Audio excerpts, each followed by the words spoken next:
আজ বৃহস্পতিবার 27 জ্যৈষ্ঠ 2026 সালের 11ই জুন। ধনুরাশি, ধনুলগ্ন, স্যাজিটেরিয়াস সাইন জাতক জাতিকাদের আজকের দিনটি কিন্তু এক কথায় বেশ কাটতে চলেছে।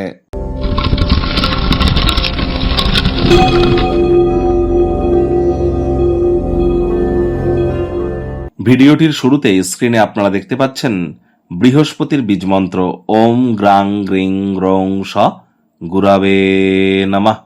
আজ প্রথমত বৃহস্পতিবার, তারপর প্রায় সুদীর্ঘ 12 বছর পর অতিচারী অবস্থায় মার্গী অবস্থানে বৃহস্পতি গ্রহ নিজের নক্ষত্র পুনর্বসু নক্ষত্রে তিনি কিন্তু উচ্চস্থ হয়েছেন।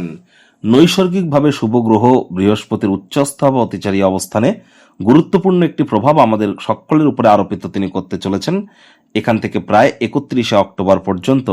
এর ফলস্বরূপ আমাদের জীবন ঠিক কেমনভাবে প্রভাবিত হবে সে বিষয়ে বৃহস্পতির রাশি পরিবর্তন নিয়ে অলরেডি চ্যানেলে ভিডিও আপলোড করা হয়েছে। সময় সুযোগ বুঝে দেখে বা শুনে নিতে ভুলবেন না। আজ নিরামিষ সাত্ত্বিক জীবনযাপন গ্রহণ করার চেষ্টা করুন। হলুদ রঙের বস্ত্র সামগ্রীর প্রয়োগ আপনারা খুব বেশি করুন। দুপুরবেলা কোনো কলা গাছের গোড়ায় গিয়ে আপনারা 1 বোতল জল ঢেলে আসুন, এটিও আপনাদেরকে উপকৃত করবে। সকাল 8টার আগে মন্দিরে আপনার শরীরের ওজনকে 10 দিয়ে গুণ করে তত গ্রাম আপনারা, অর্থাৎ যদি আপনার শরীরের ওজন 60 হয় তাহলে ইন্টু 10, তার মানে 600 গ্রাম আপনারা ছোলার ডাল আপনারা গিয়ে গিফট করে আসুন। আর একই সাথে মাথায় রাখবেন আজ কিন্তু আবার পরমা একাদশীর এই মহান ব্রত পালন করুন। যারা পারবেন না তারা বলুন ওম নমো ভগবতে বাসুদেবায় নমঃ, একটানা 108 বার জপ করুন এটিও।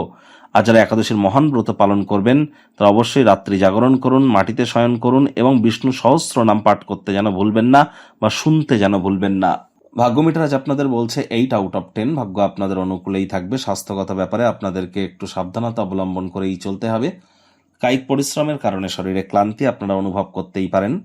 ওজন বুঝে ভোজন গ্রহণ করুন। রাস্তাঘাটে সাবধানে গাড়ি ঘোড়া চালান। কোনো প্রকার নেতিবাচক অনুভূতির আশ্রয় ভুলেও যেন গ্রহণ করবেন না। অপ্রয়োজনীয় ব্যাপারে অহেতুক তর্ক বিতর্ক করা থেকে বিরত থাকুন। মনে রাখবেন তর্ক করে পাওয়ার কিন্তু কিছু নেই, শুধু হারানোরই আছে। তাহলে তর্কে কিন্তু বহুদূর। অর্থগত ব্যাপারে আয় ইনকাম বাড়বে। নতুন উদ্যোগ পরিকল্পনার পাশাপাশি নতুন নির্মাণ কার্যের শুরুয়াতও আজ করা যেতেই পারে। আজ অবশ্যই কোনো জায়গায় টাকা কড়ি আটকে থাকলে সেগুলিও কিন্তু ফেরত আপনারা পেতেই পারেন। মনে ক্রিয়া করা নতুন টাকা পয়সা রোজগারের ধান্দাগুলির সুযোগ নিন। চাকরিজীবীদের অফিসের পরিবেশ এক প্রকার বেশ। বস কলিগদের সাথে ভাব ভালোবাসা বাড়বে। কর্মে গতি অনুভব করবেন। নিজের মেধা দক্ষতা ট্যালেন্টের দৌলতে প্রশংসার পাত্রপাত্রী হতেই পারেন। যারা ছবি আঁকা, নাচ গান, নাটক, কবিতা, আবৃত্তি, অভিনয়ের জগতে আছেন দীর্ঘদিন ধরে, অপ্রত্যাশিত কোনো অ্যাওয়ার্ড রিওয়ার্ড আপনাদেরকে কিন্তু গর্বিত অনুভব করাতে পারে। আজ রাজনীতিবিদদের সমাজে পপুলারিটি বাড়ছে। শিক্ষার্থী বিদ্যার্থীরা যে কোনো প্রকার পরীক্ষা প্রতিযোগিতায় সফলতা প্রাপ্তি করবেন উচ্চশিক্ষার জন্য। যারা বিদেশ যাত্রার কথা ভাবছিলেন ভাগ্যদেবীও আজ আপনাদের পক্ষেই আছেন। সন্তান সন্ততি থেকে থাকলে তারাও তাদের কৃতিত্বের দ্বারা আপনাদেরকে গর্বিত অনুভব করাবে। হাউস ওয়াইফদের জন্য দিনটি এক প্রকার বেশ।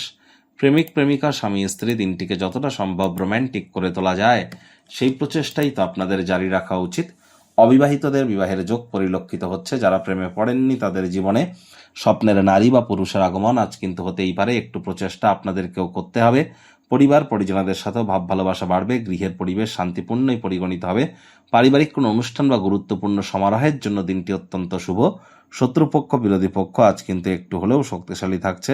এ বিষয়ে সজাগ থাকুন।